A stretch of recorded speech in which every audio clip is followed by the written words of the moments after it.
Ok, buenos días. Entonces entiendo que podemos empezar.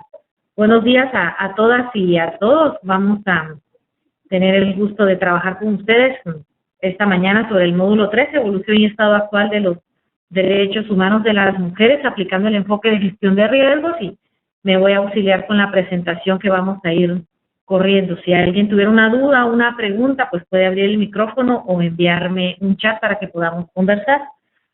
En la evolución de los derechos humanos, pues nos vamos a regresar más o menos al siglo XIII, que es cuando empiezan las primeras acciones, principalmente de grupos de hombres, para tratar de modular la gestión o el ejercicio del poder de los monarcas en esa época, porque la toma de decisiones era una toma de decisiones individual. No se consideraba nunca el oído ni el clamor del pueblo, pero había una serie de agresiones en contra de la dignidad humana. Entonces empieza en el siglo XII el primer ejercicio porque se trabaja en los derechos humanos.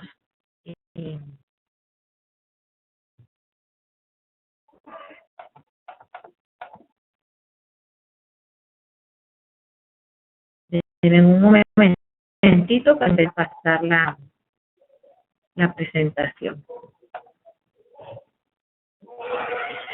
Así que las temáticas que vamos a abordar, pero sí quisiera que conversáramos un poco sobre los antecedentes de los derechos humanos. Uno de ellos, los objetivos de que vamos a abordar hoy en la Conferencia Internacional de Desarrollo a 20 días de mañana. Estamos viendo la Convención de CEDAW y la Convención de Belém do Pará para terminar con una tarea que he enviado a través de Alicia. Entonces, en el desarrollo de los derechos humanos, desde el siglo XIII, pues empiezan una serie de acciones, pero que se concretan o se empiezan a legislar, que ha sido el mecanismo para irlas formalizando hasta el siglo XX, que es cuando se dan los mayores cambios. Desde el siglo XIII, pues ya nos remontamos un poco al siglo XVII, XVIII, más o menos, que es cuando ya empiezan a hacerse grupos mucho más fuertes para tratar de regular que las decisiones en esa época de consenso y no fueran decisiones tan individuales, o que agredieran de alguna manera, continuaran agrediendo la dignidad de hombres y mujeres. Entonces, los derechos de las mujeres pues regularmente no eran visibles, y tampoco ellas tenían el derecho a participar a determinados grupos o accesar a esos espacios de toma de decisión, de propuestas de cambio o de control. Es así más o menos que se empieza a definir que el tema de los derechos humanos aparece como una lucha de reconocimiento de la dignidad por el respeto a la vida, y el objetivo era reducir el poder único de quien gobernaba y generar de alguna manera condiciones de vida diferentes. No había ni siquiera un cuerpo en ese momento que a él lo amparara, y si se amparaba la asesoría era como en la vía de lo oculto, y regularmente quien estaba al frente daba la cara en las resoluciones o en las tomas de decisiones, pues en esa época era quien gobernaba exclusivamente, ¿verdad? Entonces se empezaron a dar cuenta que el mecanismo de legislar y el mecanismo de mandatar las decisiones de los monarcas pues era a través de acuerdos, de decretos, y entonces la ley se convertía como en una herramienta en ese entonces para la población para poder empezar a generar esos cambios. Después nos damos un brinco abismal, 3 siglos después, y en el siglo XIX y siglo XX se empiezan a consolidar los principios de los derechos humanos como tal, que es una situación eminentemente reciente. Pero no solo la parte de legislar, sino también es importante la generación de mecanismos para poder vigilar el cumplimiento de esos instrumentos que se estaban desarrollando. Y entonces es así que se empieza a ver que sale la norma, pero aparte o paralelo a la norma sale el mecanismo de vigilar el cumplimiento de los derechos humanos. Y es hasta los 60, los 60 se empiezan las acciones, pero en el año 70 que se empieza a legislar exclusivamente el tema de derechos humanos de las mujeres. ¿Qué se define como derechos humanos? Hay varias concepciones, pero dentro de una de las que encontramos en la declaración es que son normas morales, porque de alguna manera regulan el comportamiento de las personas y establecen lo correcto, lo que nos trae a la vida y lo que respeta la dignidad humana, pero también jurídicas, establecidas para reconocer y proteger la vida, principalmente la dignidad y la integridad humana. ¿Qué es lo que favorecen? Pues el desarrollo social humano, sobre todo la convivencia pacífica, restringen el abuso del poder y fomentan una convivencia justa. Eso en el entendido que abarcaba todas las dimensiones de vida del ser humano, ¿verdad? No solo era la parte de la legislación del monarca hacia la población en general, sino también la convivencia de unos a otros y de todas las relaciones que vinculaban a las poblaciones. Ya de aprendizaje, sea de mercado, sea de negociación, sea de respeto entre una población y otra. Entonces, sí se trataba que fuera en general. ¿Qué gobernaba el derechos humanos? Pues posiciones ideológicas, políticas y económicas, sociales que se tenían, porque sabíamos que restringir el poder al monarca era de alguna manera empezar a limitarle el poder a él, pero desde el lado del pueblo era empezar a darle a la población el poder de decidir y el poder de ser consultado. Y esa era una de las cuestiones más importantes, ¿verdad? Sobre todo el decidir sobre su vida y el decidir sobre el derecho de cómo quería vivir. Hay una definición socialista muy importante porque sobre todo considera a los humanos algo como muy tácito, donde se menciona que los derechos humanos son inherentes a la persona, que nacen con ella y que por el hecho de ser persona le corresponde. Sin embargo, en la definición socialista dice que no son tan abstractos, que son temporales de los países, pero que más puede resultar en que se protege a unos, pero al mismo tiempo a nosotros. Y que el acceso y las oportunidades sociales, políticas y económicas, dependiendo de quién esté en ese momento gobernando, tomando el control político de los países. En resumidas cuentas, ellos también coinciden en que es una norma que asegura el respeto a la dignidad humana, que garantiza de alguna manera una cuestión primaria la vida, y que son deberes y derechos legales reconocidos a nivel del mundo, o sea, son universales, y que en el curso del desarrollo histórico no solo van a cambiar el alcance, sino el carácter de su contenido, pero sobre todo que siguen poniendo límites en cuanto al ejercicio del poder.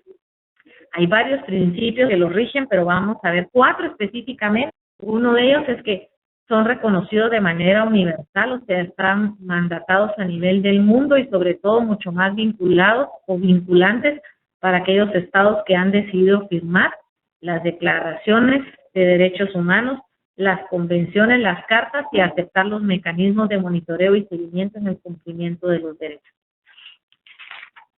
Nos hacen asumir una responsabilidad porque los estados de alguna manera al reconocer los datos internacionales permiten que también sus legislaciones y sus prácticas internas pues sean monitoreadas y se les dé seguimiento para que sus comportamientos violentos empiecen a limitar. No se pueden dividir, o sea, por el hecho de ser humano tengo uno, pero tengo el derecho a los demás, y también en el de la participación, o sea, las personas tienen el derecho de participar, los estados tienen el derecho de participar de esos mecanismos y también de oponerse si algunos procedimientos consideran que no o atentan contra la independencia que se tiene desde los estados. El documento hito, un tema de los derechos humanos, que aparece en la Declaración del Hombre y del Ciudadano, como vemos el nombre lo dice todo, la invisibilización de la existencia de las mujeres como seres humanos todavía en el siglo XX se daba.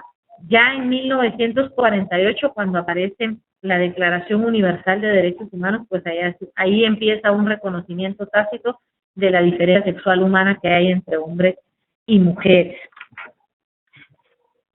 ¿Qué pasa a partir de la declaración? Porque la declaración, como su nombre lo dice, pues era una declaración de intenciones de los estados donde reconocían una situación que hay que normar a nivel del mundo, pero también veían que la declaración es más una cuestión intencional que vinculante, que fuerce a los de una manera a revisar lecciones, a revisar costumbres, a revisar prácticas que agreden en la convivencia humana, y entonces se veían como amarrados y solo me queda una declaración de intenciones y digo lo que quiero ser y lo que quiero hacer, pero no tengo ningún mecanismo para forzar a los que participan a que eso.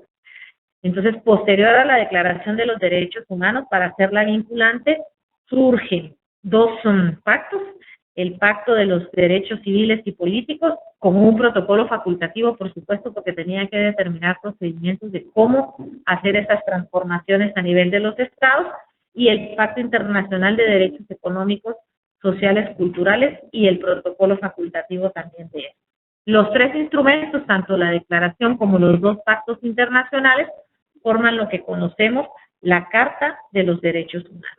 Y automáticamente aquí inicia una acción vinculante, o sea, todos los estados que las aceptan, las ratifican y las firman y las ponen en vigencia dentro de sus estados, se obligan de manera permanente y en avance a ir cambiando todos los preceptos que la declaración condensa y que los pactos establecen. Otra declaración que se suma a esta, pero ya más o menos que del 1948 a 1976, casi 30 años después, es la Declaración Universal de los Derechos de los Pueblos. Y aquí empieza a determinarse de que hay unos derechos que son principales, hay otros derechos que son secundarios y hay otros derechos que les llaman derechos de solidaridad. Entonces, los derechos principales son aquellos que corresponden al individuo, los comúnmente conocemos, ¿verdad?, como derechos de primera generación. Y en estos derechos se establecen la parte de la vida, la seguridad, la integridad, todo lo relacionado a lo humano. Los derechos de segunda generación o derechos secundarios, como les conocen, son las responsabilidades de toda estructura. Tercera generación son los derechos de solidaridad entre naciones. Entonces, esa clasificación la hace BASAC. Van a tener la oportunidad de leer más a profundidad el documento que les pude compartir, que trata de relatar de manera cronológica cómo es que va surgiendo todo esto. Esta clasificación, bueno, ahí lo pueden ver ustedes, todavía aparece en esa clasificación que corresponden a los derechos naturales del hombre. Aún existen en los años 70 una invisibilización del derecho de las mujeres, pero afortunadamente estos 30 años después pues ha cambiado. Eventos que denotan avances, para resumir esta parte de la evolución y del avance de los derechos humanos en el reconocimiento. 1915, la primera Carta Magna, donde se decide condicionar que algunas decisiones que el monarca tome van a ser consensuadas con la población, y sobre todo lo que el pueblo llevaba en ese entonces era el derecho a tener la libertad de religión, que no se les impusiera una práctica espiritual. Eso fue en 1215, perdón, 1628, petición de derechos en Inglaterra para regular el poder del rey, que ya es mucho más tácita que la de 1215. 1689, la primera Declaración de Derechos, el famosa Bill of Rights, que ya aparece en Estados Unidos. La Declaración de Virginia del 76, que es la que más nos acerca, y la de 1789, la Declaración de los Derechos del Hombre Ciudadano, que es una de las primeras que se invoca incluso en la Convención de CEDAW y Convención de Belén do Pará. Ustedes la van a ver. Ellos parten de que en el siglo XVIII, ya en la Declaración de los Derechos del Hombre y del Ciudadano, había un concepto como tal de los derechos humanos, que la Declaración Universal retoma, pero son los dos documentos más importantes que todas las convenciones del siglo XX utilizan como base. En 1966 aparece el pacto y 10 años después se pone en vigencia, y posteriormente el de derechos económicos, sociales y culturales y su protocolo facultativo. Lo que les decía, termina en la Carta de Derechos Humanos en los años 70, finales de los 70, principios de los 70. 1965 ya es una convención mucho más específica a resolver no los derechos humanos en general, sino a formas específicas de discriminación por pertenencia a determinado pueblo, y de ahí ya vienen dos convenciones de las más importantes que están en el tema de derechos de las mujeres, que es la Convención de CEDAW, que lo que trata es de eliminar dentro de esta discriminación por etnia una discriminación sexual. Aparece CEDAW y posteriormente aparece la Convención sobre tratos crueles, penas o degradantes que dan a la humanidad en general, que da pauta también a la Convención de Violencia contra las Mujeres. Entonces, si vamos viendo como que los movimientos de mujeres van ganando espacios en el momento que salen acciones para abordar una problemática en cálculo, de oportunidad de apuntar, abordar una problemática en específica, como es el tema de las mujeres.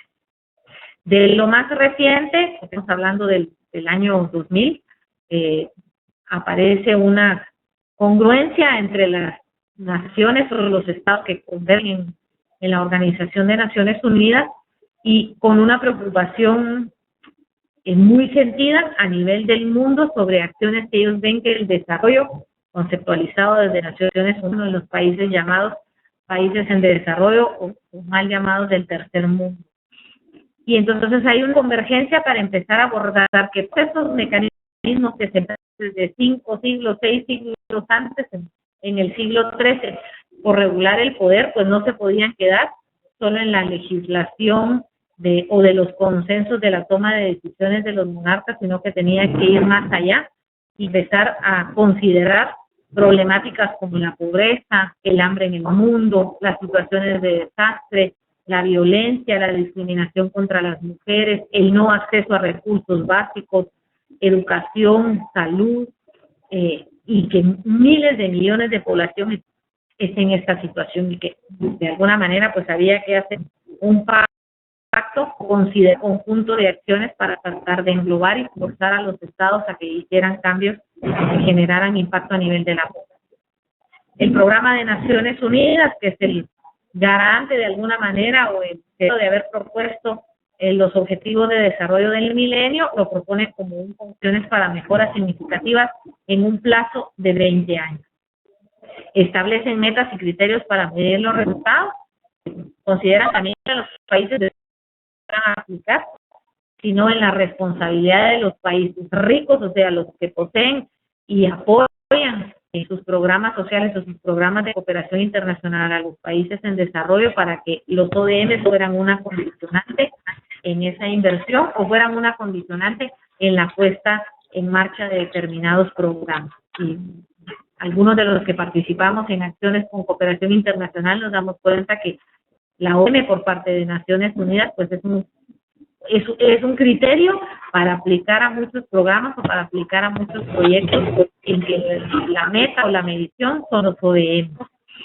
¿Qué hacen? Bueno, orientar los esfuerzos de todas las organizaciones que trabajan en el desarrollo y en general son como marco para medir avances del concepto de desarrollo. ¿Cómo vemos el concepto de desarrollo? Porque yo creo que aquí hay algo que remarcar.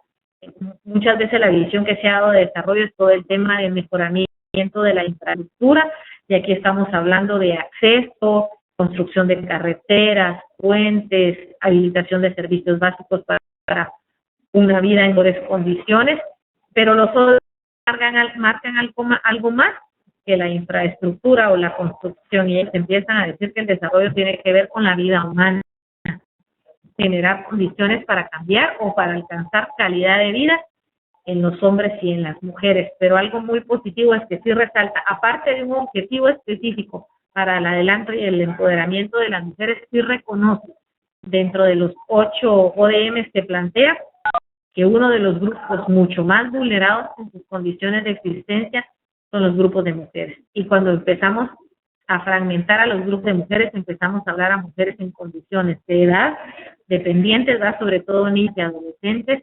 Empezamos a hablar con mujeres en condiciones de migración, en condiciones de habitabilidad en áreas de riesgo, en condiciones de nutrición muy mala. Entonces ya empieza a desagregar y a fragmentar los grupos para clasificar los riesgos en que las mujeres se encuentran.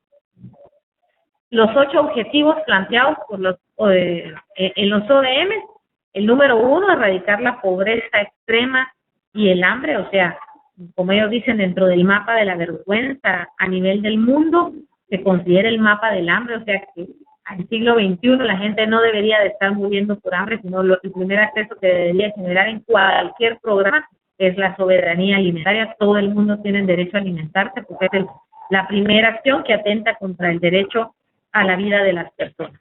Pero también consideran que los desastres ocasionados por determinados eventos adversos a nivel de las amenazas naturales que nos suceden, pues es una situación que viene a restringir más o a violentar más el derecho de las personas a alimentarse. Y reconocen que larga de seguridad alimentaria y la carga de la dieta familiar está bajo la responsabilidad de una mujer que no ha sido ni capacitada ni ha sido dotada de ninguna herramienta para que ella pueda primero tener un ingreso para asegurar los recursos de la seguridad alimentaria. Segundo, que cuando tiene acceso a lo mínimo, busca en el excedente cómo venderlo, qué hacer para tratar de completar la dieta, pero lo tiene como una responsabilidad y no como un derecho, ¿verdad? Un derecho en el que la última que se ve en el derecho a alimentarse es ella. Entonces reconoce esa parte y también reconoce que las malas condiciones sanitarias, sobre todo cuando estamos pensando mujeres que quitan en áreas rurales, la ruralidad es lo más grande de las áreas geográficas y las definiciones de nuestros países, donde habita por lo menos el 60 o 70% de la población, donde más de la mitad son mujeres, muchas de ellas a cargo o bajo la responsabilidad de sus hogares, y que las condiciones en que se produce toda la parte agrícola de donde ellas se alimentan, pues las condiciones sanitarias son no adecuadas, ¿verdad? Las áreas de los servicios están a la par de las siembras y en el momento de las lluvias o del riego de esas áreas pues hay una contaminación terrible. Entonces lo poco que ellas logran acceder a alimentarse pues tampoco es en las mejores condiciones. El segundo ODM es lograr la enseñanza primaria universal, pues se reconoce que la enseñanza es una de las mayores herramientas para reducir las vulnerabilidades de los grupos, pero también si lo vemos del otro lado, cuando hablamos de colonizar, ya no se coloniza geográficamente ni tomando territorios, pero se empieza a colonizar, a tener control sobre la humanidad a través de los procesos de enseñanza. ¿Y por qué decimos que se coloniza el pensamiento? Porque aquí es donde se empiezan a condicionar los comportamientos de las personas. Entonces no se les enseña para la vida, sino se les enseña para actuar y para responder a todos los sistemas políticos y económicos del mundo, ¿verdad? Entonces es una enseñanza muy condicionada, muy memorística, muy repetitiva, y no es una enseñanza basada en la reflexión y una enseñanza que vaya a servir para que la gente tenga una herramienta de vida, no de sobrevivencia, sino de vida. Entonces empiezan a determinar que mínimamente la gente debería de acceder a la enseñanza primaria, aprender a leer, a escribir, a responder, a defenderse, a conocer lo mínimo para la vida y tener acceso a mensajes comunicativos que mitiguen los efectos de los desastres, o sea, que la gente pueda tener una lectura de qué es una situación de riesgo cuando está en peligro, las zonas de habitabilidad, qué hacer en una situación de emergencia, dónde acudir, por lo menos tener una lectura básica para reducir las situaciones de riesgo. El número 3, el romper y la autonomía de la mujer, y vamos a ver, engloba todo, ¿verdad? Hablamos que en la erradicación de la pobreza y en el tema de la seguridad alimentaria las mujeres son responsables.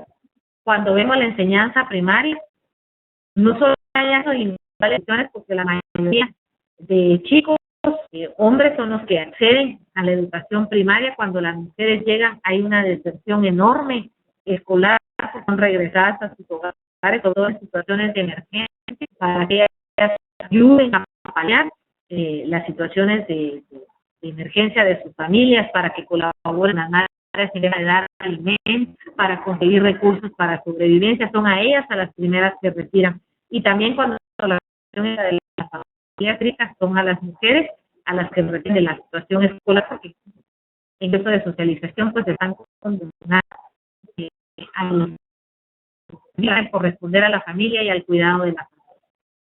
Y en esa promoción entre los géneros se empiezan a reconocer que pues nunca nos han considerado como iguales, por lo tanto las condiciones y las oportunidades y el acceso siempre ha estado condicionado a esa desigualdad, y que la mujer de alguna manera necesita ser autónoma para tomar decisiones, para el acceso a los recursos, para decidir sobre la educación, para decidir sobre tener hijos, cuándo, cómo, dónde, y se empieza a ver la necesidad de que hay que independizar a las mujeres, sino que el 48% del mundo controla el 52% del mundo, ¿verdad?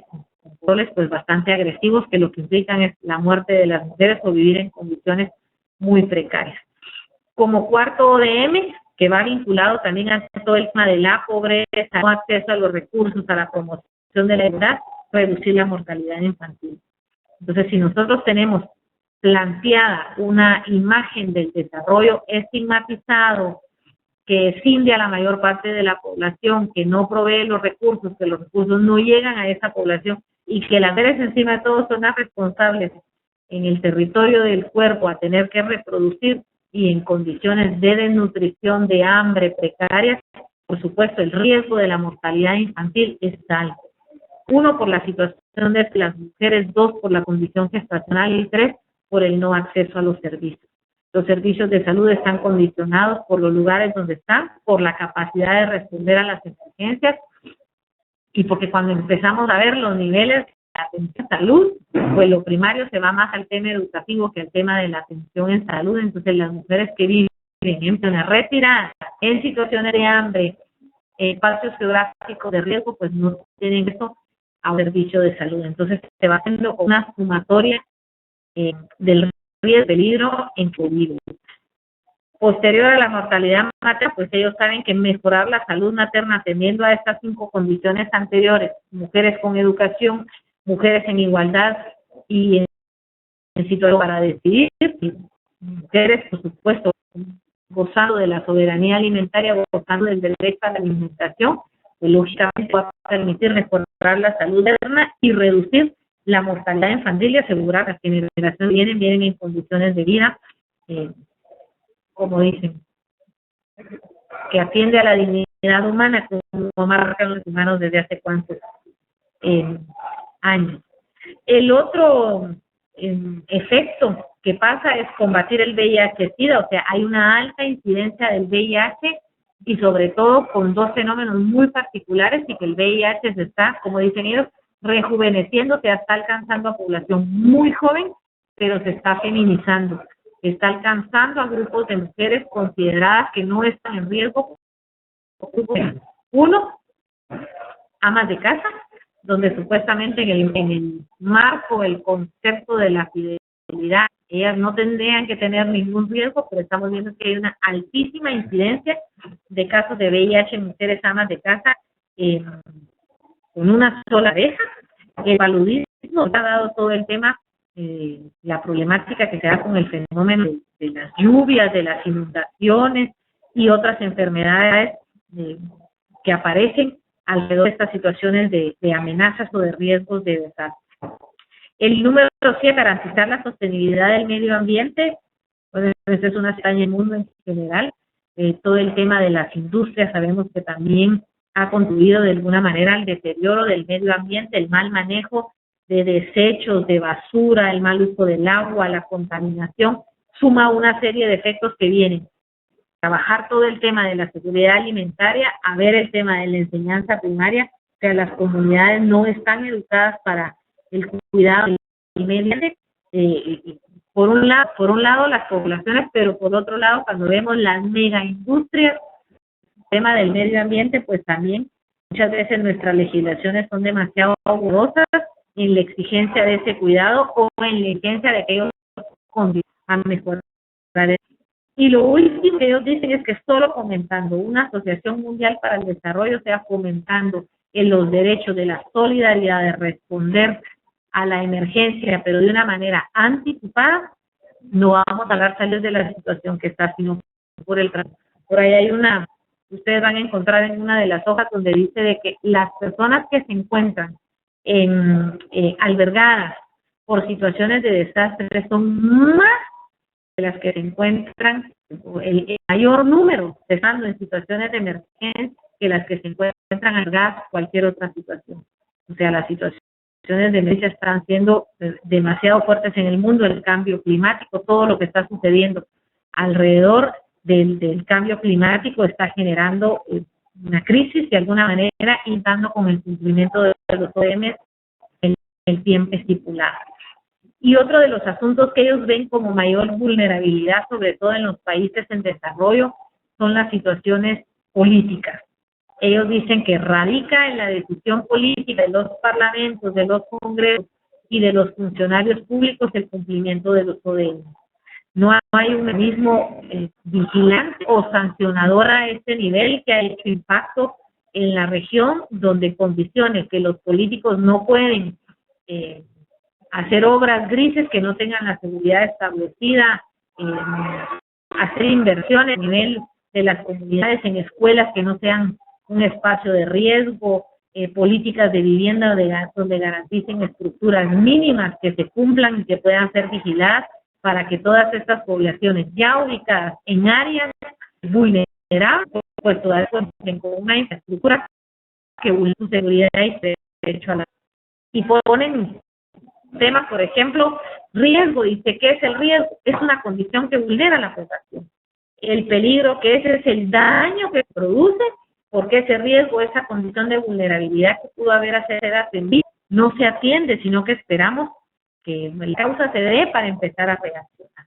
Y la gestión, ustedes han de ser doctos en estas tres palabras, la gestión es la capacidad de administrar esas diligencias para realizar algo, pero con un enfoque más de prevención, o sea, de educarnos para evitar que el desastre se dé y que no sea un desastre, sino que sea una amenaza. Levante la atención y les quiero dejar este ejemplo que ellos hablan, cómo nos equivocamos muchas veces en aras de proteger, desprotegemos, y el medio para desproteger es la educación.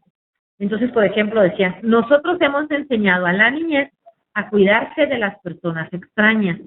Siempre les damos indicaciones a las niñas y a los niños que un extraño se te acerca, aléjate, gritas, si te da un dulce, si te digo, no lo permitas, no digas, no hagas, pero el efecto de esa enseñanza que ha sido enseñar a confiar a nuestros hijos a que dentro de casa o dentro de la escuela se ocupan dos espacios seguros donde no les va a suceder nada.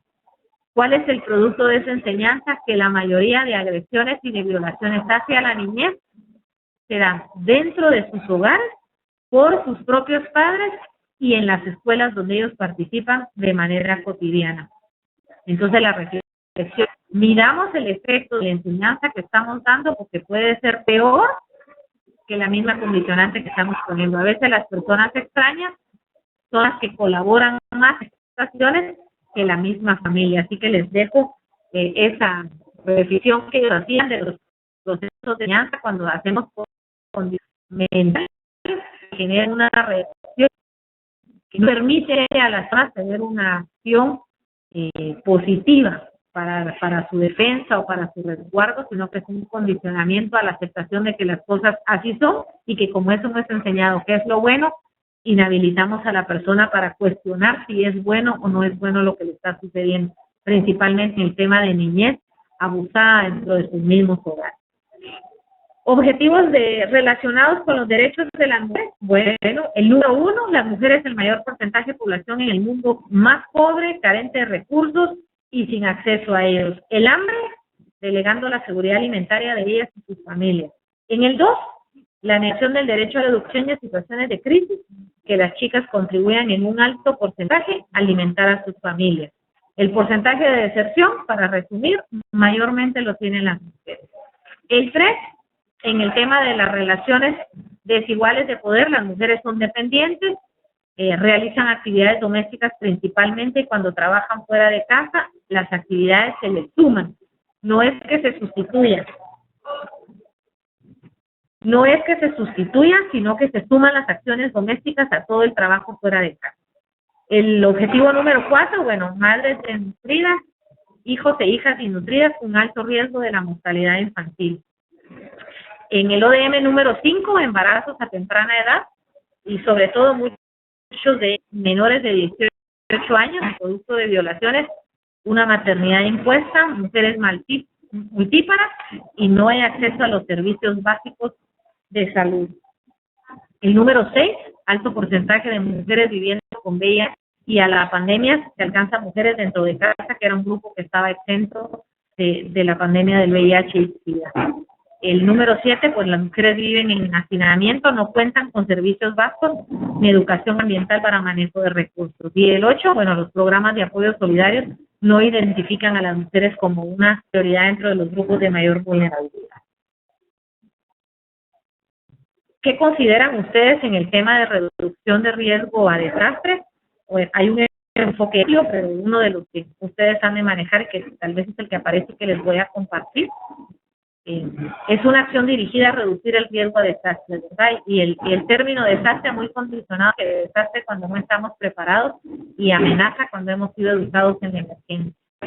Estas acciones pueden ser de orden político, técnico, social o económico, no solo con condiciones de la naturaleza, pero que también pueden revestir, ¿verdad?, esas formas de asesoramiento en la definición de las políticas y de la legislación de nuestros países, planes de preparación para catástrofes, proyectos agrícolas condicionados con el tema de manejar la seguridad o la soberanía alimentaria, los planes de seguro, incluso una clase de natación. Hay una experiencia en la India donde las mujeres han enseñado a nadar a sus hijos producto de la serie de inundaciones que se han ocasionado. Entonces, algo tan sencillo como decir una clase de natación, ¿para qué les puede servir? Pues precisamente para salvar su vida.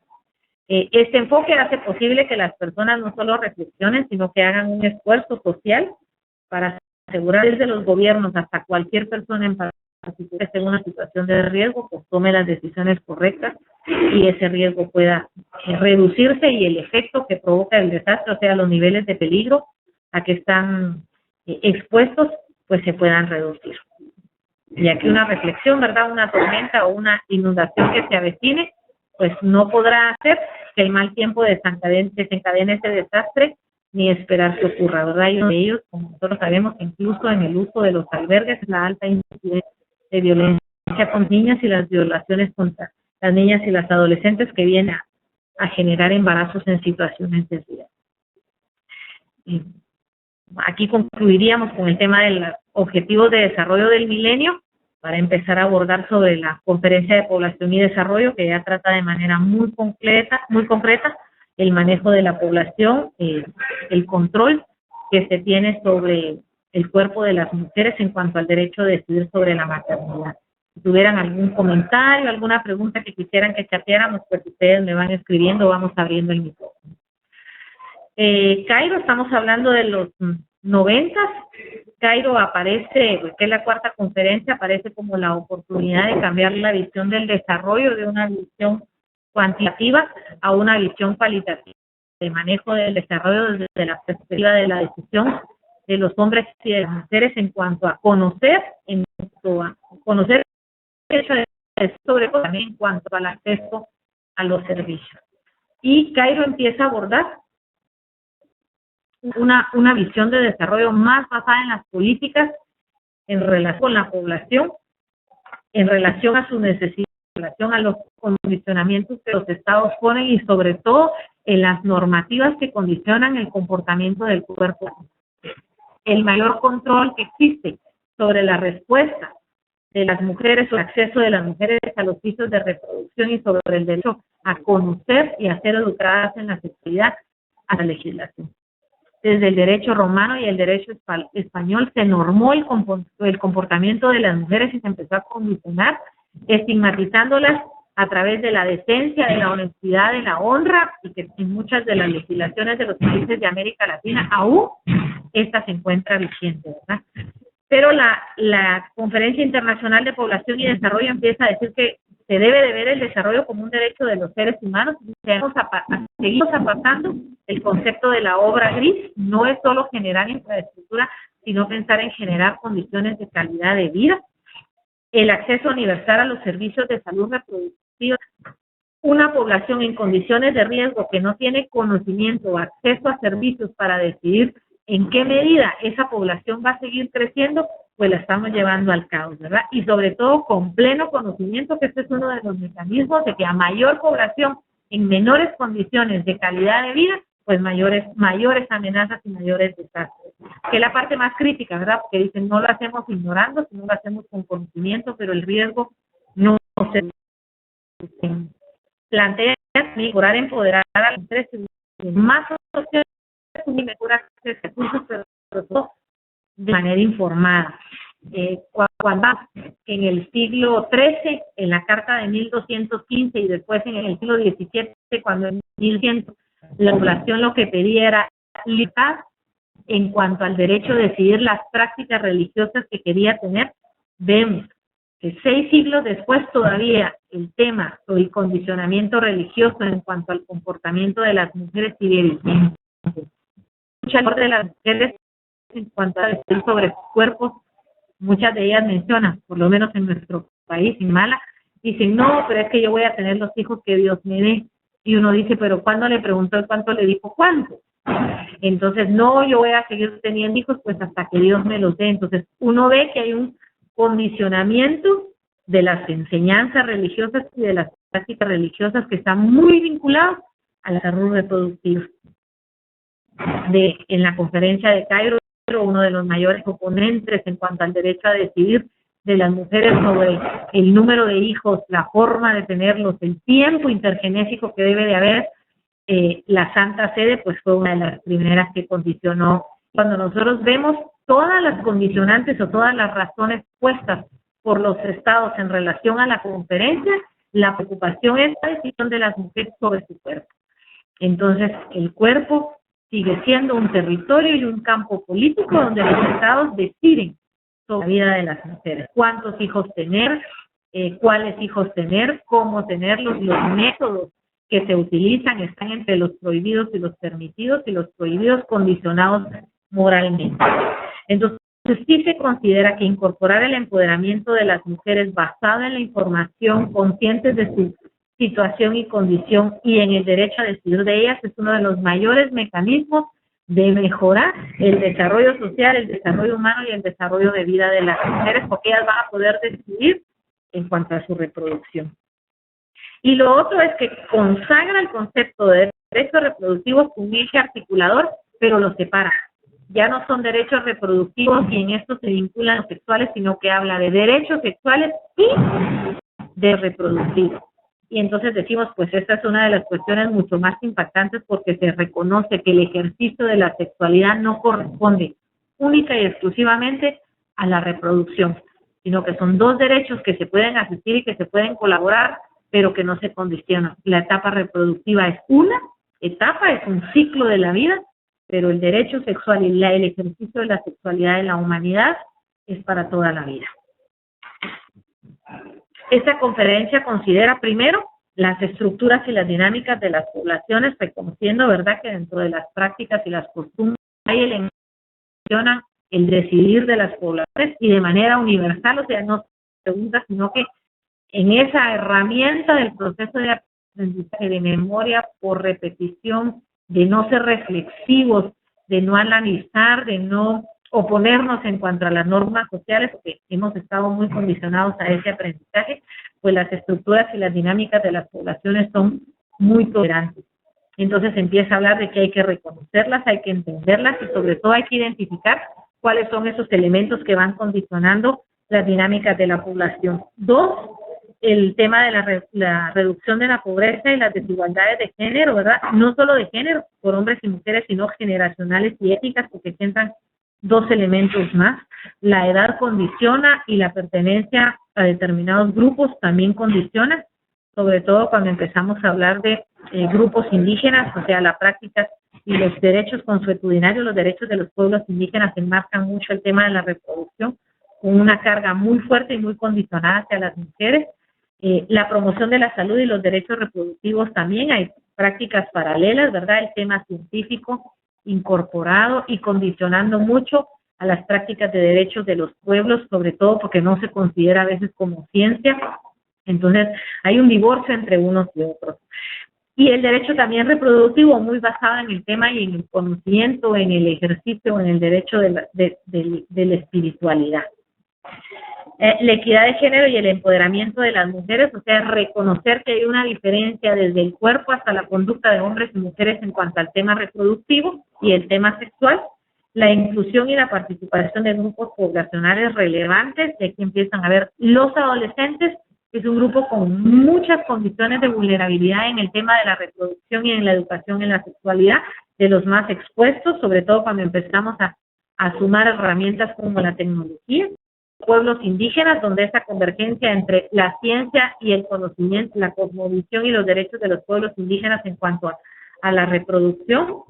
3, las personas de la tercera edad. Y 4, las personas migrantes, que en ese traspaso de un país a otro, pues, como dicen ellos, al no tener una identidad o una pertenencia a determinado espacio geográfico, sus condiciones, su identidad y su seguridad se ven vulneradas. Y el otro, el cambio en las familias, ¿verdad?, entre otros, que fueron de los temas mayormente abordados. cuando empezamos a hablar de las familias, el reconocer la diversidad de estructuras que existen y romper el estigma de que una familia es la nuclear, donde hay padre, madre, hijos e hijas, y empezar a considerar que hay otras estructuras familiares donde las situaciones se pueden vulnerar aún más, mujeres a cargo de sus hogares exclusivamente, donde ellas son proveedoras totales, no han tenido acceso a la educación, los recursos están condicionados, viven en zonas de riesgo, entonces empiezan a haber estructuras de las familias también que deben considerarse y pues que antes no se llamaban familias, no lo reconocían como familia, incluso en las mismas escuelas un niño pintaba una familia donde estaba la mamá y la abuela y se la tachaban y decían, eso no es una familia, porque la ausencia del padre, la figura paterna estaba ahí. La conferencia resulta entonces marcando varios hitos con la historia de la población, el desarrollo y los derechos de las mujeres. Entonces el 94 es una década relevante en el tema de considerar el cuerpo de las mujeres como un territorio político, donde los estados tenían que empezar a limitar sus acciones, porque no estamos hablando de una estructura, estamos hablando de una persona. El mayor logro, pues el reconocimiento de la necesidad de empoderar a las mujeres, reconocerse, aceptarse como humanas, con una identidad sexual, con un rol determinado por la sociedad que está en cuestión, ¿verdad? Sigue cuestionándose y sigue manejándose, pero más allá del rol, hablando de las relaciones desiguales de poder, que ese rol es una herramienta para ejercer el poder y para agredir a las mujeres muchas veces. Entonces, el fin mismo de reconocer el empoderamiento de las mujeres como un elemento clave para mejorar la calidad de vida de todas las personas, porque esa era la condicionante, o sea, el que la mujer sea autónoma, el que la mujer sea empoderada, garantiza calidad de vida y desarrollo para todos, no solo para ella, para todos. ¿Qué acuerdos se alcanzaron? Uno, que la educación es universal, asegurar la educación primaria antes del 2015, entonces estábamos hablando que los 173 países que están adscritos a la Organización de Naciones Unidas deben para el 2015 de haber generado un nivel de acceso a la educación primaria total. Intentar suprimir la diferencia entre las tasas de escolarización entre los niños y las niñas en la enseñanza primaria, o sea, generar mecanismos para que la práctica o la deserción escolar de las niñas se reduzca, pero también hablaba de reducir la tasa de mortalidad infantil. Si nosotros vemos la cuestión entre la conferencia internacional, que es antes que los ODM, vemos que los ODM de alguna manera están rescatando todas estas propuestas de las conferencias, de las convenciones internacionales para tratar de forzar de alguna manera y de dar seguimiento a los estados a que cumplan los compromisos que 20 años asumieron. La reducción de la tasa de mortalidad infantil y de los niños menores de 5 años, que es un grupo con vulnerabilidades muy altas, por salud, por educación, por alimentación, por nutrición, por lugares donde viven, por dependencia de las personas adultas, que fuera reducida del 35 por 1.000 nacidos vivos la tasa de mortalidad infantil y a menos de 35 por 1.000 al 2015. Que sabemos que en nuestros países las tasas andan en más de 100. La reducción de la tasa de mortalidad materna también, ¿verdad? Allá aseguran la mortalidad materna porque reconocen aquí que hay una tasa de mortalidad materna alta, disminuyéndolas de 1990 a la mitad antes del 2000 y otra vez a la mitad antes del 2015. El 2015 es un año crucial para los ODM porque se va a hacer una medición del avance en general a 15 años establecidos los objetivos de desarrollo del milenio. Y 4, el acceso a servicios reproductivos y de salud sexual, incluyendo la planificación familiar, ¿verdad?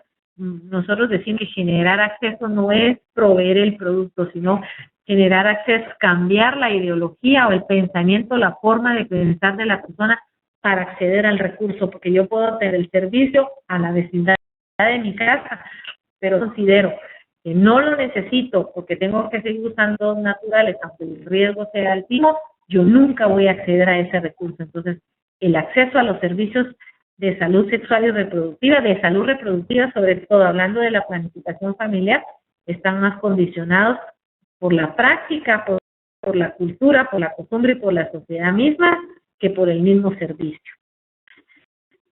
¿Cómo se vinculan los objetivos de desarrollo del milenio a la conferencia internacional? Bueno, uno que le pone fecha, ¿verdad? Y que todas estas situaciones que fueron analizadas en los 90 fueran alcanzadas al 2015. Sabemos que no va a ser posible todo, pero sí esa presión crítica de alguna manera ha generado mecanismos, programaciones conjuntas, tanto de la cooperación internacional, de la sociedad civil organizada, de la población, de los mismos gobiernos, a hacer avances, a generar políticas especializadas, a atender programas específicos. Entonces, al 2015, el acceso universal de servicios de salud reproductiva, incluyendo la planificación familiar, y se ve la sexualidad ya como parte de la salud. El número 2, el disminuir las tasas de mortalidad materna, que coincide con uno de los ODM muy específicos, a elevar la esperanza de vida a 75 años o más antes del 2015, asegurar la educación primaria para todos y todas antes del 2015 e intentar suprimir la diferencia en las tasas de escolarización de niñas.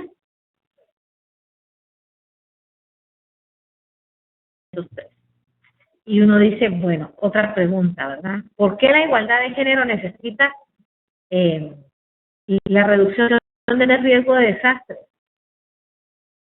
Luego empezar a pensar en inundación, es una catástrofe, todas esas que han acogido por sorpresa a nuestros países.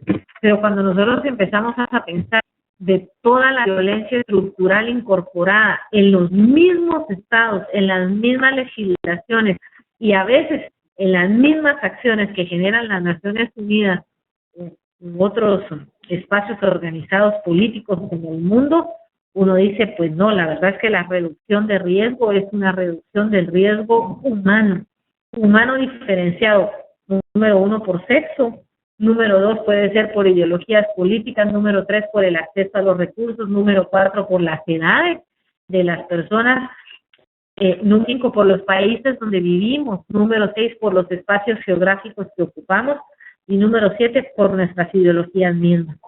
Entonces, los desastres, estamos toda esa carga de que la maternidad corresponde a las mujeres, la nutrición de los hijos corresponde a la nutrición de la madre, la seguridad alimentaria corresponde a las mujeres, el acceso a los servicios de salud condicionados por los pensamientos colonizados de que yo no puedo acceder al recurso porque no debo, porque me fue engendrada una forma de pensar muy particular donde se me prohíben esos accesos. Entonces uno dice, verdaderamente es preocupante. ¿Por qué tenemos que poner la igualdad de género? Porque tenemos que ver que las condiciones de pensar, de accesar y de ejercer nuestros derechos de hombres y mujeres no han sido iguales. Las mujeres están bajo el tema de la prohibición del acceso al derecho y al recurso. El acceso desigual a los bienes, la educación, el conocimiento y el poder priva a las mujeres. El poder en el mundo directo tiene niveles y tiene condiciones y no le corresponde a las mujeres, ¿verdad? Por enseñanza no ha sido así, nos privan de todo, de los recursos, de la capacidad de protegernos, de generar seguridad para nosotras mismas, digamos para nuestros hijos e hijas, y también en el tema de generar seguridad en la infraestructura donde vivimos, en los lugares donde habitamos, en los espacios donde compartimos, y ahí sí podríamos decir que estamos nosotros a merced de un desastre, no de una amenaza, sino de un desastre, porque tenemos conocimiento de lo que puede pasar, identificamos quiénes son los grupos de mayor vulnerabilidad, sabemos su condición y situación y encima de todo los estados no actúan en relación a eso. La planificación nacional para el socorro y la recuperación en desastres excluye las condiciones de vulnerabilidad y riesgo basados en el género. Ustedes que tienen situaciones de desastres no me dejarán mentir que es, como decimos, a viva voz, que dentro de mismos albergues donde convergen mujeres, niñas y adolescentes, ellas son violentadas sexualmente muchas veces, arriesgadas en su deber ser de mujeres por no considerar que están en una situación particular o diferente.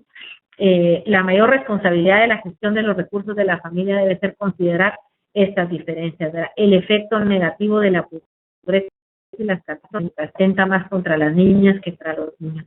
Y los desastres como las sequías con frecuencia empujan, dice, que las familias pobres o que están en camino de serlo se vean forzadas a sacar a sus hijas de las escuelas, a moverse de los lugares donde están y que ellas colaboren con el trabajo de mantenimiento del hogar. Bueno, como decimos, como matraca, tratando de abordar más o menos 7 o 8 siglos de historia y los hitos más grandes que se han dado en el siglo XX, principalmente de la época del 48 con la declaración.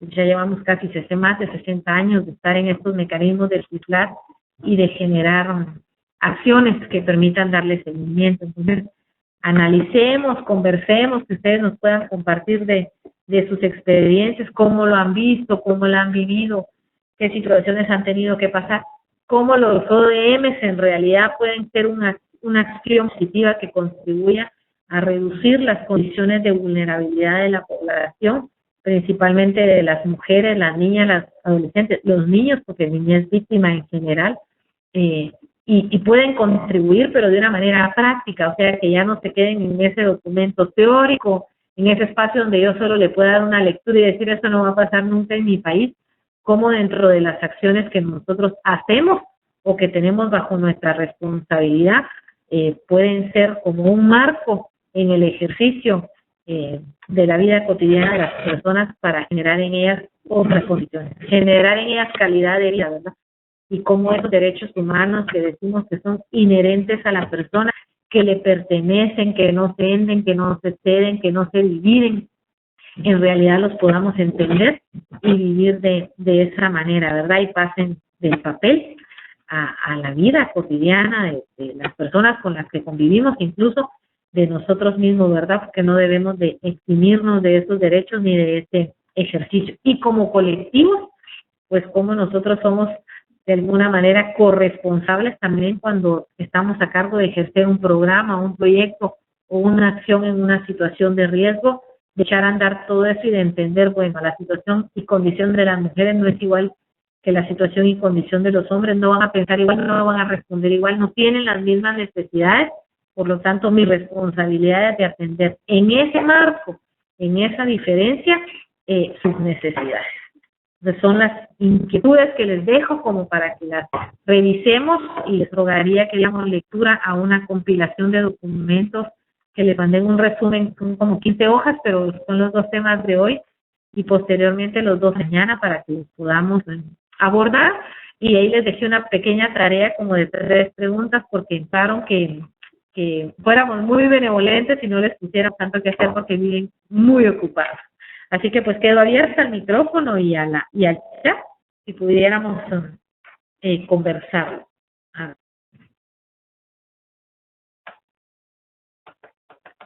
Alejandro, los ODM van de manera muy estrecha de las políticas públicas y de la voluntad política para ejecutarlas. Desde la sociedad civil muchas veces es difícil ampliar el alcance de los mismos, pero no imposible. A ver, Alejandro, las situaciones, yo sé que muchos de ustedes trabajan en el tema de atención de riesgo, pero los imposibles se vuelven retos para nosotros y esas dificultades que a veces alcanzamos cuando nosotros delegamos esa voluntad política en los tomadores de decisiones, pues se vuelven a veces estables para nosotros. Y aquí es ponernos a pensar desde la cotidianidad y mi responsabilidad como persona, como humano, como organizado, ¿qué debo de hacer? Porque si yo no hago que eso a mí me compete. Yo pensaba en esos niños que les enseñaron a nadar. Te digo, que es algo tan práctico como eso, porque el lugar donde vivo está expuesto a inundaciones o a situaciones que tienen que ver con amenazas del agua. ¿Qué puedo hacer yo como persona para atender a mi seguridad? Preocupo. Y si lo individual lo transfiero a lo colectivo, yo creo que lo puedo convertir en una acción concreta. Los marcos políticos establecidos y todas las normas no tienen que ver solo con la estructura del Estado, tienen que ver con las personas. Y entonces ahí es donde nosotros tenemos que aterrizarlo y decir, bueno, en los ODM a mí que me competen. Si yo hablo de acceso a seguridad en el tema primario, organizada, el ente que promueva su cumplimiento. Pero recuérdate que la promoción tiene que ver con información en la medida que tú realizas. La gente conoce, se apropia. Entonces, si ustedes como sociedad civil organizada tienen la oportunidad de socializar los ODM y de aterrizarlos a las acciones prácticas que ustedes realizan, ustedes pueden ser un ente no solo socializador, sino un ente facilitador del cumplimiento. La dificultad nuestra en cuanto a la responsabilidad del Estado es que tenemos un Estado, como decimos, pater, un Estado benefactor, un Estado paternalista en el que tenemos la concepción que nos provee todo. Sin embargo, nosotros somos corresponsables muchas veces de nuestros estilos, condiciones o seguridad de vida, cuando depende de nosotros, por supuesto, ¿verdad? Entonces yo creo que de alguna manera los objetivos del milenio tienen que ver, como ellos dicen, con acceso a la información. En mi comunidad primero es capacitar, informar, qué hacer en casos de desastre. Eso es lo primero. A mí me decían, miren, hasta rótulos, si sean una comunidad organizada en la que conoce, primero, cómo está estructurada, segundo, qué hacer en una situación de riesgo. Por eso, transitas en el concepto de riesgo al concepto o de desastre al concepto de la amenaza. La amenaza puede provocar un daño, pero no en el nivel del desastre, porque estoy informada, o sea, estoy educada en la situación y condición que vivo y puedo responder a esa condición. Entonces, nosotros podemos contribuir en nuestras comunidades a informar.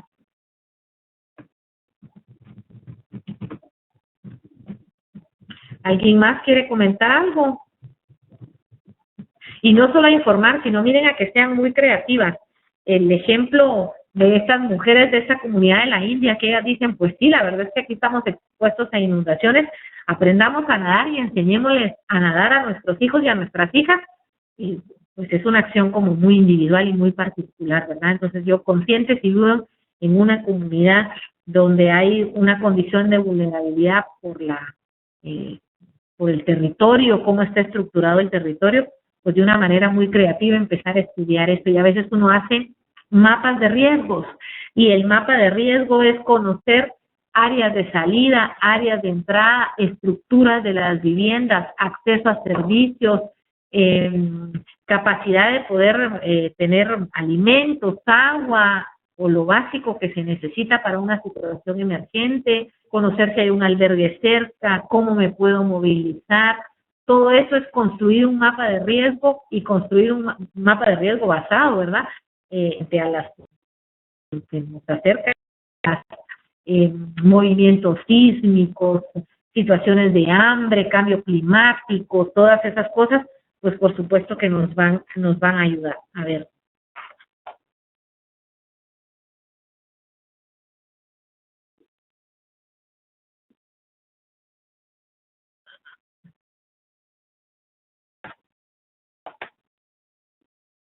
Es muy importante organizarnos para que las autoridades municipales nos escuchen y dar talleres de gestión de riesgo y temas sobre equidad de género, porque hay actitudes que cuesta cambiar. Sí, recuérdense de esa palabra. Hemos sido colonizados en el pensamiento. ¿Cuál es el reto? Descolonizar el pensamiento y que la gente tenga la libertad de reflexionar, y no solo de reflexionar, enseñar a la gente a cuestionar su situación y condición, para buscar otras alternativas. La colonización del pensamiento significa la condición de responder a determinadas situaciones porque se nos ha sido prohibido pensar de una manera distinta. Entonces, aquí pareciera que se nos ha sido prohibido pensar de una manera anticipada. Estamos condicionados a pensar y a reaccionar a la situación y no a prever la situación. Entonces, por supuesto que tiene que ver con un cambio de pensamiento, y va para nosotros también, porque digo, primero pasa por mí y después pasa por los demás. Hacer un diagnóstico de las comunidades, sí, les recomiendo que puedan hacer esos mapas de riesgo, y el mapa de riesgo se construye a través de un diagnóstico situacional. Afortunadamente hay herramientas ahora que nos permiten identificar o hacer un análisis territorial para ver dónde estamos ubicados, la estructura de la zona donde estamos, igual, ¿verdad? El acceso a servicios, miren, es algo muy sencillo. Yo me puedo juntar con un grupo de la comunidad, ponme en un papel gigante con un marcador dónde está mi casa, cuáles son salidas, cuáles son entradas, una situación X, a dónde puedo acudir, por dónde salir, dónde nos juntamos. Incluso en las áreas de trabajo, a mí me preguntaban esta semana si hay un riesgo sísmico, porque somos altos en eso, si hay un riesgo sísmico, tu gente sabe cuál es la salida que tiene que ubicar, si las paredes son muy grandes, dónde tiene que ponerse, y uno dice, sí, la verdad es que es educación preventiva y es lo primero que tendríamos que hacer. Entonces, las compañeras que tienen acceso a las comunidades o viven en las comunidades, realicen ese diagnóstico de la comunidad, hagan un mapa de riesgo, junten a la mayor parte de gente para que empiecen a hacer ese ejercicio, porque también nos permite no solo reflexionar, sino identificar la capacidad de recursos de respuesta que tenemos en este momento. Y en el caso de las mujeres, tenemos que generar con ellas planes de seguridad para las mujeres en cuanto a dónde podemos estar, convivir juntas, cómo salir. Hay situaciones en que estando chicas en los albergues, solo con el hecho de moverse a un sanitario, las vulnera de tal manera que ahí las toman y ahí las violentan sexualmente. Entonces, cosas tan particulares como esas, pues tenemos que prevenir a la gente y educar a la gente para que sepa cómo responder a la necesidad. ¿Alguien más?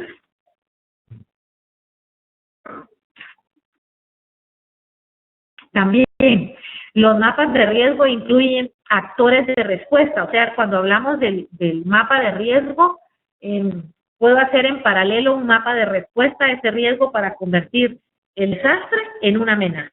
Entonces, ¿con qué actores contamos? Si hiciéramos como una lista de cotejo, ¿qué tengo que hacer? En territorio donde ocupo, infraestructura que cuentan nuestras viviendas, acceso a servicios básicos, salidas de emergencia, actores locales, ¿verdad? Sobre todo si son actores que corresponden a esas situaciones de emergencia o de seguridad también, servicios de salud emergentes, grupos solidarios como Cruz Roja, Cruz Verde, instituciones como las policías que colaboran, el medio de transporte. Entonces, yo creo que todo eso puede contribuir a que nosotros trabajemos en el tema de la reducción del riesgo, ¿verdad? Y siempre considerando que la situación y condición de las mujeres es distinta. ¿Alguien más que quiera preguntar?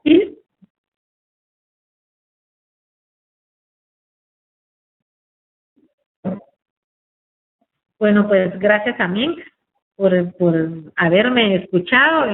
Lamentablemente es como muy rápido, pura matraca, les decía yo, ¿verdad? Estar solo habla y habla y habla, pero ahí estamos a disposición y que ustedes puedan recibir el documento, denle una lectura, es una lectura corrido y que puedan contestar las 3 preguntas que les dejamos para que nos puedan compartir las experiencias que ustedes están viviendo, pues, y ojalá haber contribuido con ustedes un poquito en alguna herramienta que puedan utilizar en sus comunidades para poder estructurar sus mapas y pasar del desastre a la amenaza.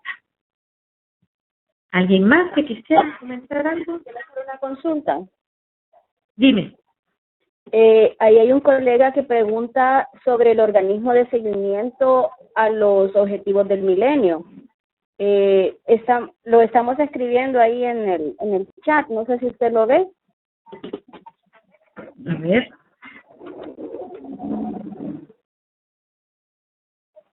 No sabemos cómo se comportan los otros países, pero acá sí. la Procuraduría a ver, es la... Ok, el organismo de Naciones Unidas es la sede de las Naciones Unidas en nuestros países a nivel internacional porque ellos los mandan a nivel internacional. A nivel de nuestros países son los gobiernos, el Ejecutivo con todas sus estructuras, ¿verdad? Sobre todo los que responden a una manera emergente. Ya estamos hablando ministerios de educación, porque es una responsabilidad de Estado, ministerios de educación, ministerios de salud, ministerios de agricultura, los que atienden, como por ejemplo en el caso de Guatemala, pues es la CONRED, no sé si en sus países, pero hay una convergencia que responde a las situaciones de riesgo, que no solo de manera de la crisis, sino también de manera preventiva. Entonces, todas estas instituciones responsables temáticamente de cada uno de los ODS son los responsables de dar una respuesta al Estado. Lastimosamente, el mecanismo de cumplimiento se va con un informe y se va con una evaluación que Naciones Unidas hace a nuestros países. Pero el mecanismo es ese, informar y el cumplimiento de políticas y que el Estado diga los hace. Ya ahorita hay una reunión en que cada uno de nuestros países tiene que rendir un informe de avances en cuanto al cumplimiento de los ODM y la cooperación internacional. Naciones Unidas, recuérdense que Naciones Unidas tiene acuerdos bilaterales con nuestros países y tiene un pacto establecido en planes de país cuatrianuales, que es donde ellos responden al cumplimiento y al condicionamiento de la inversión internacional que se hace en el marco de los ODM, y que tendrían que ser sobre todo informes públicos. O sea, cada informe anual de cada uno de los ministerios de nuestros países debe dar una respuesta a los objetivos establecidos en los ODM. ¿Quieres que te lo responda por escrito?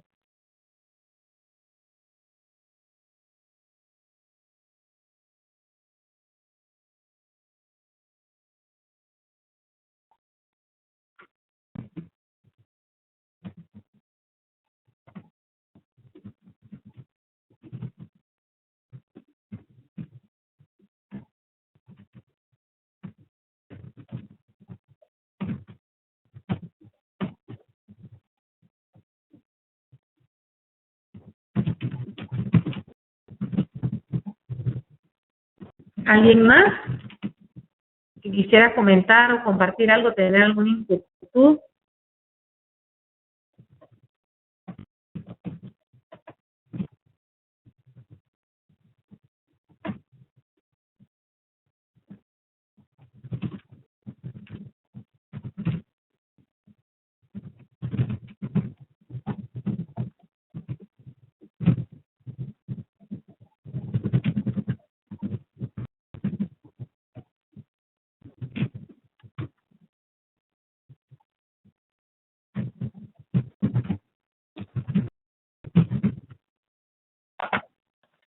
Maestra, ¿Sí?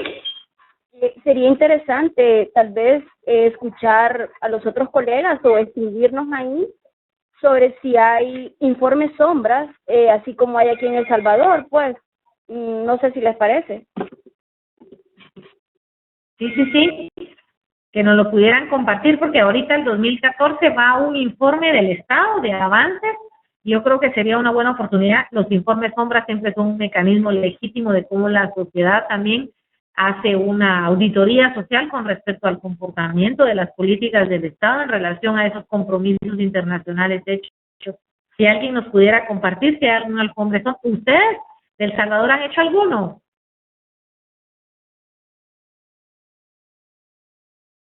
Compartir si han hecho alguna sombra.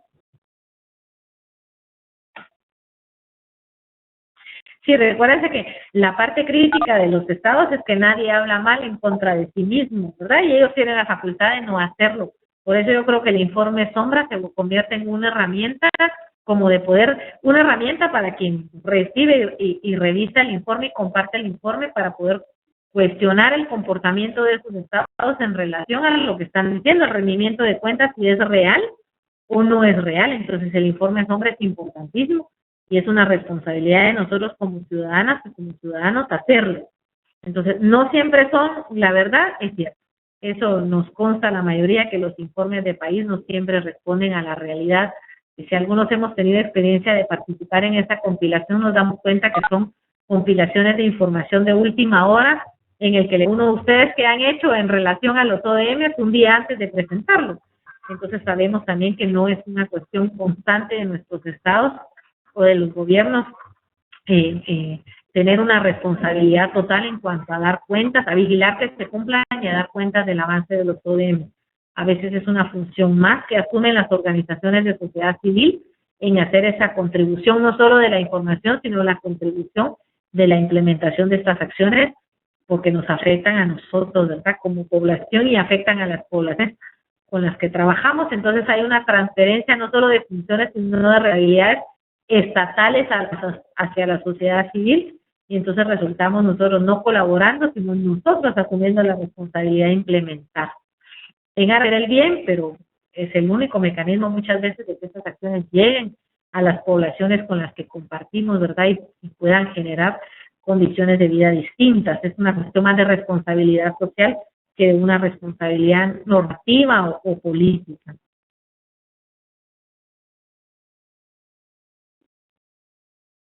que siempre debemos verdad de las cosas así. Lastimosamente hay verdades que no se pueden ocultar. Muchas veces los informes de país no dan cuenta de la realidad que se vive, porque recuerden que también son no solo condicionados, sino castigados políticamente y condicionados, porque el castigo político muchas veces es el condicionamiento del apoyo económico internacional, que es muy fuerte para los programas sociales de nuestros países. Entonces ellos prefieren no arriesgarse, pero el derecho y el mismo de la ciudadanía de hacer informes sombra es válido. El mecanismo que se ha establecido para que nosotros podamos compartir la información de las situaciones reales de nuestros países, pues es el mecanismo que debemos de ejercer, u otras acciones públicas, ¿verdad? Porque también conferencias de prensa, información alternativa, espacios de cuestionamiento hacia los mismos gobiernos de qué es lo que están haciendo con esas responsabilidades que asumieron, ¿verdad? Muchas veces nos vemos amarrados de manos porque los mecanismos no son lo que quisiéramos, pero son los que se han establecido, y aquí no es una cuestión de acomodamiento, sino una cuestión de uso de la herramienta de la manera lo más efectiva posible. Lo que no sé si ahorita se ha intentado es que los informes sombra solo se mandan como un informe de país, no se han mandado como un informe regional, pero sería una buena oportunidad en esta convergencia que ustedes tienen en el diplomado, poder hacer un informe donde puedan compartir entre todos una acción conjunta para dar cuenta del cumplimiento, no solo del ODM, que el ODM es más reciente, sino del cumplimiento de Cairo, que Cairo ha sido una de los planes de acción más controversiales, sobre todo para la Santa Sede, ¿verdad? Hace un par de años otra vez se reactiva y ellos vuelven a la carga porque tienen pánico cuando empezamos a hablar con el tema del derecho a decidir sobre el aborto. Es una de las situaciones políticas más condicionantes, ¿verdad? Que causó algún revuelo, y sobre todo el reconocimiento de la práctica de la orientación sexual diversa. También ha sido dos de los tácito en su posición y ha condicionado mucho y ha condenado también de alguna moralmente a los países que estén pro aborto y estén pro reconocimiento de la diversidad sexual, ¿verdad? Que Cairo lo respalda, pero nuestros países no. Entonces yo creo que el mecanismo puede ser que pudiéramos colaborar en hacer un informe no de país, sino un informe de país regional, donde podamos compartir el cumplimiento de los ODMs para hacer un respaldo político distinto, ¿verdad? Y como lastimosamente la presión siempre viene de afuera, pues esas responsabilidades se cumplan. Porque avanzamos. Miren, recuérdense que la política tiene un tinte muy particular y sí tiene que ver simbológicamente con el tema de imagen. Ellos mismos dicen, ojalá que los políticos asuman responsabilidad de hacer inversiones resilientes, dice, considerar un desarrollo resiliente y no hacer un desarrollo irresponsable. ¿Cómo hacemos nosotros para garantizar que el ejercicio político de nuestros países vele por la necesidad, por la situación, por la condición real de la población? Para generar esa conciencia que los que ocupan esos casos y son los tomadores de decisiones aporten realmente a generar condiciones de vida de las personas. Eso a veces nos frustra muchísimo, pero sabemos que muchas veces en esos marcos políticos, esos informes son los que marcan el cumplimiento y no una visita en lo ad hoc, porque también hay mecanismos de visita a los países. Ojalá se pudiera hacer una visita in situ donde ellos pudieran hacer una observación sobre el tema. A ver. Pero aquí también hay un informe sombra que elabora la Procuraduría de Derechos Humanos y en otra instancia en materia de derechos, porque si fuera cierto las cosas serían diferentes en todos los países. Miren, la Procuraduría, recuérdense que la función de los ombudsman es una función como de conciencia. Ellos son como juzgadores de conciencia a nivel de los estados, y aunque son autónomos, pues de alguna manera son mecanismos políticos también, ¿verdad? No tienen el mismo ejercicio, la misma libertad que la sociedad civil tiene de expresarse de una manera distinta, como lo vive. La PDH es como lo ve, nosotros hablamos de cómo lo vivimos y cómo vemos a nuestros compañeros y compañeras que lo viven. Sí, el tema surge a dos del año pasado, fue muy fuerte, pero todos estos movimientos otra vez se vuelven a estructurar y a tomar fuerza con muchas condiciones. Incluso Guatemala fue uno de los que fue condicionado que se acordado de alguna manera para que firmara, pero la presión política que ejerce la Iglesia es bastante fuerte y no se pudo lograr la firma, ¿verdad? Entonces sí, muy condicionado el tema de educación de la sexualidad a nivel de escolaridad primaria, secundaria, muy condicionado el tema del respeto a la diversidad sexual, ¿verdad? Sí, y ves, es que hasta que las normas no se cambien y no sigan considerando que el cuerpo de las mujeres es un territorio político donde todo el mundo manda menos sea, no logramos avanzar.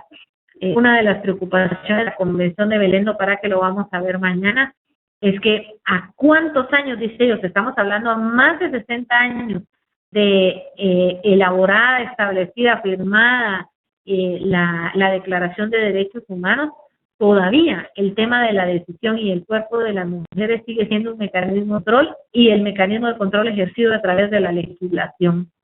Nos dicen cómo comportarnos, dónde estar, dónde no estar, cómo salir, y cuando hay una agresión que atenta contra el ejercicio de la sexualidad de las mujeres siempre viene el estigma, ¿verdad? Dónde andaba, cómo era, qué hizo, no, pero ella era así. Entonces pareciera que hay una respuesta de merecimiento a ese comportamiento. Entonces, las normas que controlan el cuerpo de las mujeres y que controlan las prácticas sexuales en todos nuestros países siguen vigentes.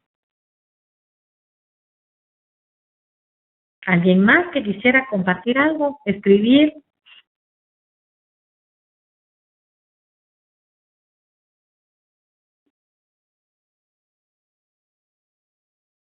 Que sigamos conversando, a ver quiénes están conectados todavía, Alejandro, Alicia, Carmen, que quisieran compartir algo, escribir algo.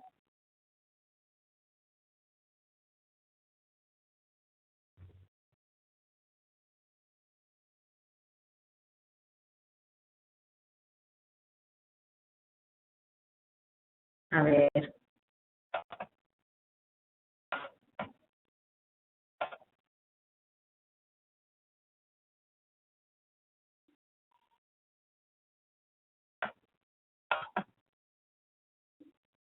Me parece muy importante porque nosotras en Guatemala con lo de Cairo estamos mal. Habían reservas y el Estado volvió a poner reservas en la reunión que se acaba de dar. No quiere que... Sí, fíjense que cuando uno revisa las reservas, que es muy interesante, cuando uno empieza a revisar todas las reservas, uno dice en qué momento todos se pusieron de acuerdo, porque con palabras distintas, pero el sentido de todas las reservas al final es el mismo. Y son como los miedos que tiene, muy condicionados por el tema, como dice, ojalá los estados verdaderamente fueran laicos y respetuosos de la laicidad, pero muy condicionados al tema del derecho a decidir sobre el aborto, sobre el manejo de los anticonceptivos que se tienen considerados como anticonceptivos abortivos y sobre el tema de la orientación sexual. Esos son los temas más condicionados a nivel de la relación. Y sigue vigente, o sea, estamos hablando del siglo XXI y eso sigue vigente. O sea, en la cabeza de nuestros legisladores, de los políticos, esa es una condición muy fuerte. Entonces, fueron de las dos situaciones más condicionadas y se vuelven otra vez, y se vuelven a poner otra vez en el plan y en el tema de la conferencia. A ver.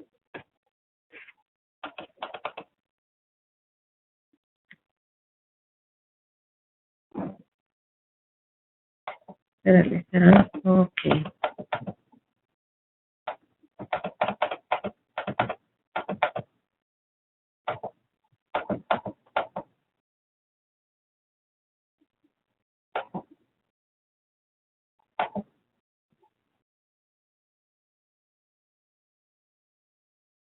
Bueno, en el tema de la educación de la sexualidad, miren, hay una compañera que usa un término muy fuerte porque ella dice, miren, lo que han hecho con nosotros es una mutilación mental, y lo que yo les compartía es como la colonización del pensamiento. Entonces ella dice, la primera violación que las mujeres sufren, y también los hombres, porque aquí estamos incluidos unos y otras, la primera violación que las mujeres sufren en el ejercicio de la sexualidad es la forma en que han sido educadas. A nosotros nos educan bajo el precepto de lo prohibido, y así como la enseñanza del niño de temer a los extraños, es la enseñanza de las mujeres que lleva un mensaje de prohibición, y tiene que ver con edades, con la decisión de las prácticas sexuales, con el tipo de pareja que debes de buscar, o sea, muy condicionado, porque te dicen que sí, y al decirte que sí, que es un 5% de la aceptación, te están negando el 95%, o sea, 95% de prohibición y 5% de aceptación. Reflexionando, ¿verdad? Pero cuando nosotros hacemos una revisión y una lectura rápida, uno dice, sí, pero lo que están enseñando es bueno. Ni siquiera el tema de la genitalidad, que son nombres científicos, está permitido dentro de las escuelas. Cabal, como tú decías, ¿verdad? Pareciera que hablar de pene, de vagina o de vulva, los niños salen regañados, no solo regañados, salen castigados. Entonces usted puede hablar de cualquier cosa, pero menos del científico correcto que se llama esa parte de su cuerpo. Cualquier otra pueden mencionar, pero esa no. Y lo que sucede aquí es que el primer grupo que se debe de trabajar es el grupo docente, el grupo de maestras y de maestros, porque son los responsables de la transmisión de la información. Por mucho que nosotros intentemos con los niños hoy, pero si una gente está hoy, mañana, pasado mañana y después de pasado mañana diciendo el mismo discurso, la fuerza de la repetición es grande, porque nuestra enseñanza está condicionada a la cuestión memorística, no a la cuestión reflexiva. Entonces, sí, las escuelas resultan de condicionar los procesos de aprendizaje de las personas para la vida, porque yo me quedo aprendiendo que toda la vida eso se llama cuchicuchi, y no se llama ni vulva, no se llama ni vagina, y cuando lo digo me suena como a una mala palabra, no me suena a lo correcto, sino a lo incorrecto. ¿Alguien más que quisiera compartir algo?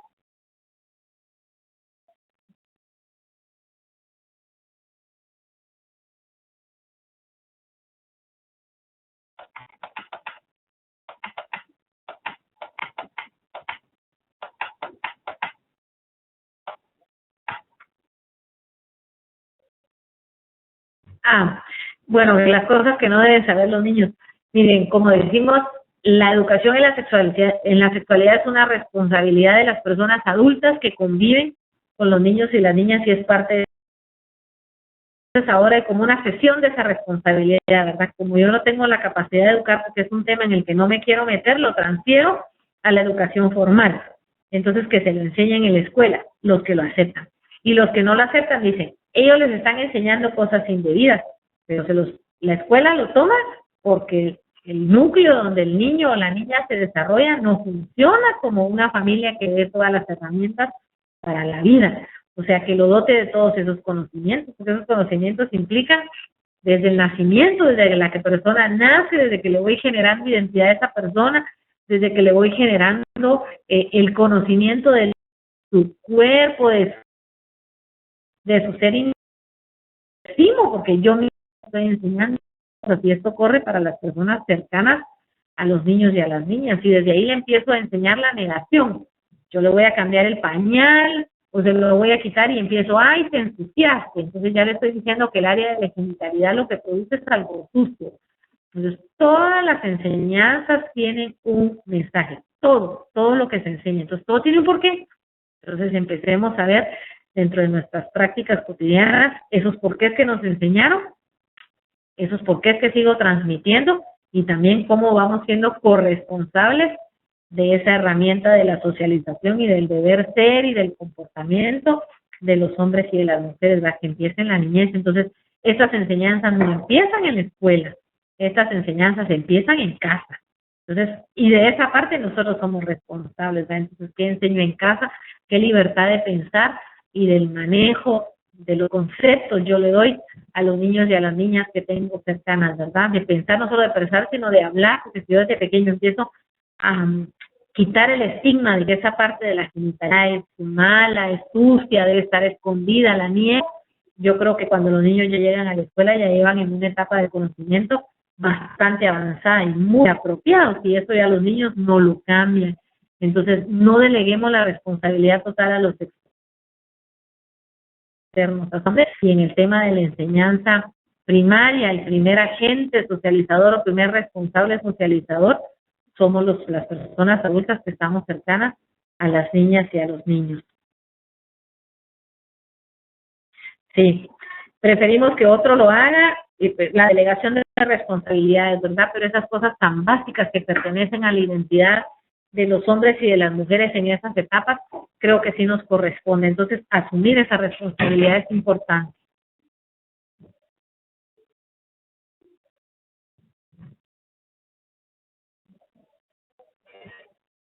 En casa no se les da esa enseñanza. Miren, es cierto, y hay una cuestión sumamente crítica, porque nosotros creemos que los procesos educativos son solo los formales, pero la parte más crítica son los procesos informales, donde lastimosamente el Estado no tiene aparentemente injerencia directa, pero sí hay otros medios. Y uno dice, los medios de comunicación, las iglesias son otros agentes socializadores con mucha fuerza. Pero lo que vienen es que pareciera que se pactaron, no sé en qué momento se pactaron, ¿verdad? Pero vienen con mucha fuerza, y lo que vienen es a reforzar esos aprendizajes de la educación formal. Entonces, no hay un mecanismo alternativo que llegue a casa a reaprender con las personas adultas todos esos procesos de enseñanza que desde chiquitos, desde pequeños nosotros traíamos de una manera muy estigmatizada. Entonces, seguimos enseñando lo que aprendimos y lo aprendimos mal. Entonces, la responsabilidad es aprender de los adultos y la responsabilidad de aprender de la niñez. Y se vuelve al final como un círculo, ¿verdad? En aquella anécdota de quién fue primero, el huevo o la gallina, no sabemos por dónde empezar. Sí, la iglesia lo prohíbe todo. Miren, como dice, la iglesia es el quinto poder que pareciera que es el primero. Y vuelta otra vez con el término. La colonización del pensamiento son los mecanismos de enseñanza, y aquí la iglesia ha sido una de las mayores herramientas de la enseñanza. Estábamos nosotros abordando el tema de la existencia de las universidades y el origen de la educación superior, y veíamos en la historia del origen de la educación superior es que correspondía a todo el tema de religioso, todo el tema teológico, todo el tema de la enseñanza ideológica de la religión. Ahí surgen las escuelas superiores, el aprendizaje de otro idioma, el premio a los hijos de los que peleaban la batalla, pero también el tema de, como dicen, de catequizar, de enseñar la religión a determinados grupos. Entonces, ese era el privilegio de acceder a la enseñanza superior. No era que yo me hiciera una profesional, sino era que yo me hiciera una profesional o docta en el tema de la religión. Entonces, tiene mucho más peso del que nosotros creemos, es más antiguo que la ciencia y la enseñanza misma, ¿verdad? Entonces, por supuesto que es un poder, porque es un poder en el pensamiento que nos lleva a un actuar muy condicionado, ¿verdad? Bajo una cultura del temor, inducidos en el temor terriblemente, a actuar, a hablar y no digamos a decidir. ¿Alguien más quisiera que conversáramos algo? Muchas inquietudes con relación al tema, ¿verdad? Bueno, pues yo les agradezco a todas y a todos también el que hayamos estado en este momento. Espero verles mañana. Den una lectura al documento. Yo le voy a responder a Alicia ahí para que lo leanlo de corrido. Ojalá tuvieran la oportunidad de darle una lectura y así conversamos o retomamos mañana alguno de las inquietudes que quedaron. De Alicia, el documento, muy bien. Ahorita lo voy a reenviar a Alicia para poder mandarles. Está en herramienta, dice Alicia. Ok, bájenlo y denle la lectura porque tienen una tarea pendiente ahí para que la puedan enviar en el transcurso de la semana. Ok, ya está subido. Bueno, un abrazo a todas, que estén bien y a seguir reflexionando sobre todo. Ya ha sido creada la tarea, dice Alicia, así que, ok. Bueno, un abrazo. Gracias, hasta mañana a todos. Cuídense.